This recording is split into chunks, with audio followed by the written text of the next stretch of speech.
Përfitimet shëndetësore që vijnë nga agjërimi gjatë muajit të Ramazanit. Agjërimi gjatë muajit të Ramazanit nuk është vetëm një praktikë shpirtërore, por mund të sjellë edhe përfitime të rëndësishme për shëndetin e trupit dhe të mendjes. Ai mund të ndihmojë në menaxhimin e peshës, mbajtjen e metabolizmit në ekuilibër dhe kontrollin më të mirë të niveleve të sheqerit në gjak. Duke respektuar agjërimin gjatë ditës, trupi merr pushim nga tretja e vazhdueshme, gjë që mund të ndihmojë në përmirësimin e funksionit metabolik dhe promovimin e shëndetit dhe mirëqenies së përgjithshme. Por, cilat janë dobitë shëndetësore që ju sjell agjërimi gjatë muajit të Ramazanit? Humbje të peshës dhe përmirësim të metabolizmit. Një nga përfitimet e parashëndetësore të agjërimit në Ramazan është se ndihmon në humbjen e peshës dhe përmirësimin e metabolizmit. Ndërsa trupi përshtatet me një sasi të kufizuar ushqimi dhe pije gjatë ditës, trupi fillon të përdorë yndyrën e ruajtur si burim energjie dhe e konsumon atë. Kjo çon në djegjen e yndyrës dhe humbjen e peshës, dhe metabolizmi i trupit gjithashtu mund të përmirësohet, duke e bërë atë më efikas në djegjen e kalorive. Kontroll më të mirë të sheqerit në gjak. Agjërimi mund të ndihmojë në kontrollin e niveleve të sheqerit në gjak duke ulur rezistencën ndaj insulinës dhe duke përmirësuar ndjeshmërinë ndaj insulinës. Kur një person agjëron, trupi detyrohet të përdorë glukozën e ruajtur për energji, që ndihmon në uljen e nivelit të sheqerit në gjak. Agjërimi mund të ndihmojë gjithashtu në uljen e inflamacionit në trup, i cili është një faktor kontribues në rezistencën ndaj insulinës.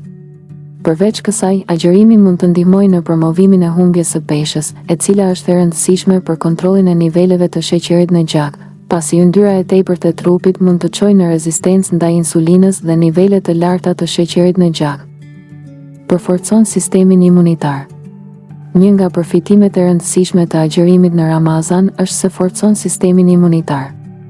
Gjatë një agjërimi, trupi kalon nga përdorimi i glukozës si burimi kryesor i energjisë në përdorimin e ketoneve, të cilat prodhohen nga rezervat e yndyrës.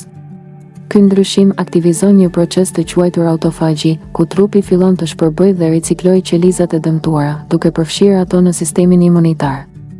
Autofagjia ndihmon në përmirësimin e funksionit të sistemit imunitar, duke hequr qelizat imune të vjetra ose të dëmtuara dhe duke i zëvendësuar ato me të reja, të shëndetshme. Agjërimi përmirëson gjumin.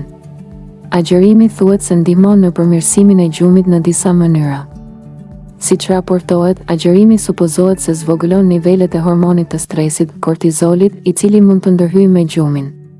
Përveç kësaj, ndër përfitimet e agjërimit në Ramazan është se ndikon me një rritje të prodhimit të hormonit melatonin që nxit gjumin.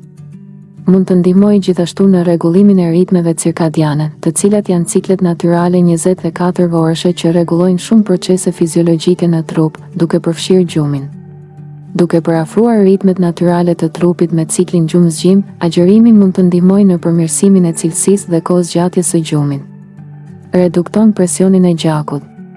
Agjërimi është treguar se ul presionin e gjakut duke ulur sasinë e natriumit në trup dhe duke reduktuar inflamacionin, i cili mund të çojë në hipertension. Gjithashtu promovon humbjen e peshës, e cila mund të kontribuojë më tej në uljen e presionit të gjakut.